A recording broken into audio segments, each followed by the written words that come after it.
अस्सलाम वालेकुम नाज़रीन, हाईटेक न्यूज के खबरनामे में आपका खैर मकदम है। मैं हूं नेहा खान। नजर डालते हैं आज की अहम खबरों पर। उर्फी जावेद हुई गिरफ्तार। उसकी गिरफ्तारी की असल हकीकत सामने आ गई। मुंबई पुलिस ने वीडियो में मुलविस अफराद के खिलाफ FIR दर्ज कराई है। सोशल मीडिया पर उर्फी जावेद अपने अजीबो गरीब लिबास की वजह से सुर्खियों में आती रहती है। उनकी कई वीडियोज और तस्वीरें तेजी के साथ वायरल होती है। इस जुमा को इसका एक वीडियो वायरल हुआ है जिसमें 2 खवातीन पुलिस अहलकार उसे पकड़कर जीप में ले जा रही हैं। इस वीडियो के वायरल होने के बाद कहा गया है कि उर्फी जावेद को मुंबई पुलिस ने फहाशी फैलाने के इल्जाम में गिरफ्तार किया है। ताहम उनकी ये वीडियो जाली निकली। मुंबई पुलिस ने खुद इस मामले का नोटिस लेते हुए उसकी तस्दीक की है। दरअसल उसने ये वीडियो मकबूलियत हासिल करने के लिए बनाई थी। अब उनके इस फर्जी वीडियो पर FIR दर्ज की गई है।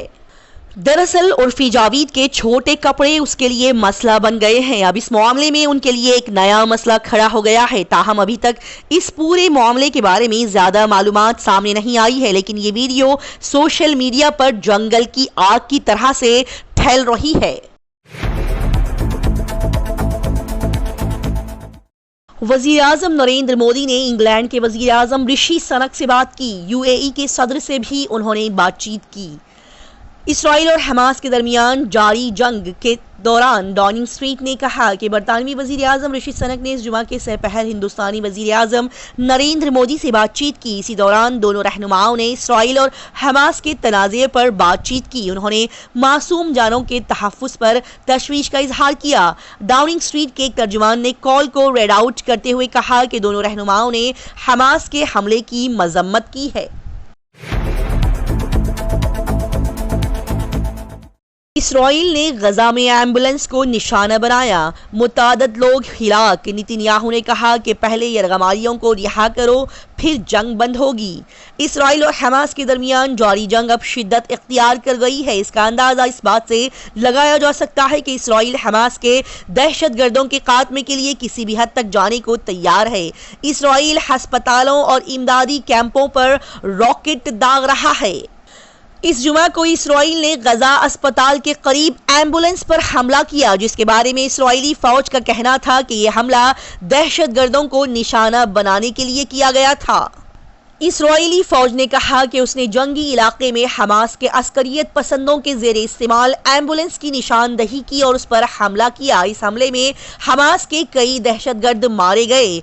इसराइल ने गजा में हमास के खिलाफ अपनी मुहिम तेज कर दी है। सड़कों पर मलबा बिखरा हुआ है। दरअसल इसराइली दिफाई फोर्सेज ने इस जुमा को हमास के खिलाफ जवाबी कार्रवाई की और सुरंगों को तबाह कर दिया। हाल ही में हमास के दहशतगर्दों ने सुरंगों के जरिए इसराइली फौजों को निशाना बनाया था, जिसके बाद फौजियों ने सुरंगों को बेनकाब करके उन्हें मुकम्मल तौर पर तबाह कर दिया। इसराइली फौज ने उससे मुताल्लिक वीडियोज भी शेयर की हैं। अगले हफ्ते से 3 पूजा स्पेशल ट्रेनें चलेंगी। गोरखपुर से दिल्ली में भी ये स्पेशल ट्रेनों की सहूलतें फराहम की जाएंगी। दिवाली और छठ पूजा के रश के पेश नजर इज्जत नगर रेलवे डिवीजन अगले हफ्ते से 3 पूजा खुसूसी ट्रेनें चलाने की तैयारी कर रहा है। इसी के तहत ऑपरेटिंग डिपार्टमेंट ने तैयारियां कर ली है। हेडक्वार्टर से मंजूरी मिलते ही 3 ट्रेनें चलाई जाएगी, जो लालकमान से कानपुर तक फर्रुखाबाद, लालकमान से बैंगलोर और तानकपुर से जयपुर तक काम करेगी। इन ट्रेनों के चलने से मुसाफिरों को काफी राहत मिलेगी। इस जगह पर 1 किलो प्याज 25 रुपये में दस्तयाब है। बस लाइन में खड़े होने के लिए तैयार हो जाएं। आजकल जबकि मार्केट में प्याज की कीमतें 60 से 80 रुपये किलो है, लखनऊ के बड़े मुकामात पर लोगों को बढ़ती हुई कीमतों से राहत दिलाने के लिए कम कीमत पर फरोख्त की जा रही है ये प्याज। इस जुमा को 13 मुकामात पर फरोख्त हुआ। हफ्ते को 20 मुकामात पर फरोख्त किया जाएगा। ताहम अगर आप यहां से प्याज खरीदना चाहते हैं तो लाइन में खड़े होने के लिए तैयार हो जाएं। हुजूम पहले ही थैले वगैरह लेकर मुकर्ररा जगह पर आ रहा है। बिग बॉस के विनर एल्विश यादव की रेव पार्टी में जहरीले सांप गैर मुल्की लड़कियां लाने पर FIR दर्ज की गई। 5 लोग हुए गिरफ्तार। एल्विश यादव की तलाश जारी। एक रिपोर्ट के मुताबिक बिग बॉस की विनर एल्विश यादव नोएडा में रेव पार्टियां मुनक्किद किया करता था और पीएफए की शिकायत पर पुलिस ने इस जगह पर छापा मारा जहां एल्विश यादव रेव पार्टियां मुनक्किद किया करता था और 5 लोगों को इसी के तहत गिरफ्तार किया गया और उनसे 9 जहरीले सांप बरामद किए गए। इंकशाफ हुआ कि एल्विश यादव की इस रेव पार्टी में जहरीले सांप लाए गए थे और इस पार्टी में गैर मुल्की लड़कियों ने भी शिरकत की थी। इस मामले में पीएफए की तरफ से की गई शिकायत की बुनियाद पर एल्विश यादव समेत 6 लोगों के खिलाफ मुकदमा दर्ज किया गया है। फिलहाल पुलिस ने 5 अफराद को गिरफ्तार किया है और एल्विश यादव की गिरफ्तारी के लिए कोशिशें जारी है।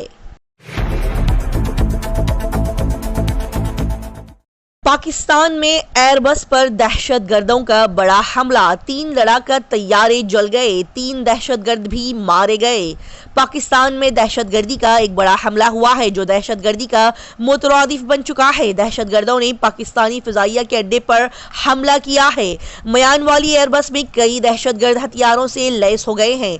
पाकिस्तानी पुलिस फोर्स के सिपाही भी जवाबी कार्रवाई कर रहे हैं। दहशतगर्दों ने 3 लड़ाकर तैयारे जला दिए। इसी के साथ ही सिक्योरिटी फोर्सेस ने 3 दहशतगर्दों को हिलाक कर दिया है।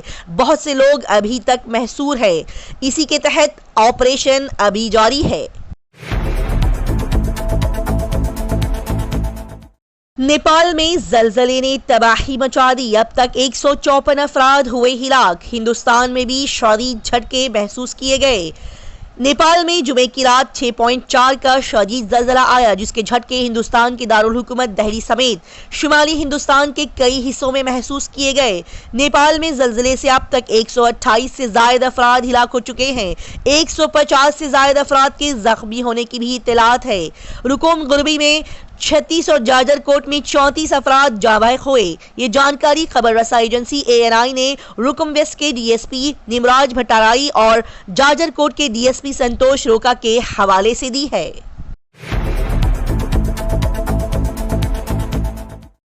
योगी हुकूमत दिवाली पर 2.5 करोड़ लोगों को ये तोहफा देने की तैयारी कर रही है जिसकी शुरुआत 6 नवंबर से होगी। दिवाली के लिए यूपी में लोगों को राशन फराहम करने के लिए आयुष्मान कार्ड भी दस्तयाब होंगे। उसी के लिए रियासत भर में मुहिम चलाई जाएगी। ये जिम्मेदारी तमाम जिला मजिस्ट्रेट्स को दी गई है। दिवाली राशन की तकसीम 6 नवंबर से शुरू होगी। तमाम राशन कार्ड होल्डरों और उनके कुंबे के अफराद से आयुष्मान कार्ड बनाने को कहा गया है।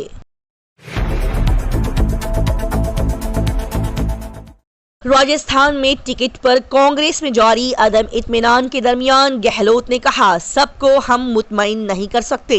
राजस्थान में असेंबली इंतखाबात के टिकटों को लेकर कांग्रेस लीडरों में मुसलसिल अदम इत्मीनान पर वजीर आला अशोक गहलोत ने कहा कि ये फितरी है कि पार्टी में हर कोई मुतमईन नहीं हो सकता। उन्होंने कहा कि मैं वजीर आला होने के बावजूद तमाम फैसले इस तरह से नहीं कर सकता जैसे मैं चाहता हूँ। यही जमहूरियत है। बिहार में बीडीओ के घर और ससुराल के घर पर छापा, 1 किलो सोना और कई दस्तावेजात बरामद किए गए। सारण बिहार में निगरानी के महकमे की टीम ने इस चाहशुम्बे के रोज बेवक्त तुरापा कृष्ण कुमार सिंह के दफ्तर, रिहायशगाह और ससुराल के घर पर उनकी आमदनी से 85% गैर मुतनासिब से हासिल करने के इल्जाम में छापा मारा। इत्तलात के मुताबिक बीडीओ की रिहायशगाह और ससुराल के घर से तकरीबन 1 किलो सोना और कई दस्तावेजात बरामद हुए हैं। बता दें कि दफ्तर से कोई सबूत अभी नहीं मिला। बीडीओ के खिलाफ 30 अक्टूबर को मुकदमा दर्ज किया गया था। साथ ही बीडीओ ने कहा कि झूठे इल्जामात लगाकर मुझे फंसाया गया है।